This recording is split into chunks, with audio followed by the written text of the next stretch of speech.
वज़ीर आज़म से world record holder 5 साला सुफियान महसूद की मुलाकात। शहबाज शरीफ की कमसिन बच्चे से उसकी मादरी जबान पश्तो में गुफ्तगू। सुफियान और उसके वालिद को मुबारकबाद दी। कहा बासलाहियत नौजवान रोशन मुस्तकबिल की जमानत है। इस्लामाबाद के एक्सप्रेस चौक में दफा 144 के नफाज के बावजूद सेफ गजा मार्च की कोशिश। पुलिस जमात इस्लामी के साबिक सेनेटर मुश्ताक अहमद को हिरासत में ले लिया। थाना सेक्रेटरीट पुलिस मुश्ताक अहमद को गाड़ी में बिठा कर ले गए।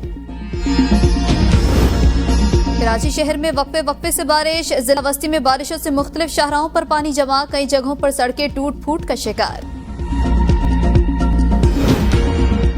जरा सी बारिशों ने कराची की सड़कों को उधेड़ कर रख दिया। पीपल्स पार्टी सिर्फ माल बनाना और करप्शन करना जानती है। अमीर जमात इस्लामी मनम जफर की मीडिया से गुफ्तगू। कहा सिंध हुकूमत SBCA समेत कराची के इदारों पर काबिज। बल्दियाती इदारों को इख्तियार और वसाइल देने पर तैयार नहीं। अस्सलाम वालेकुम, ABN न्यूज के साथ मैं हूं इमन महबूब। कुछ अहम खबरें लेकिन एक ब्रेक के बाद।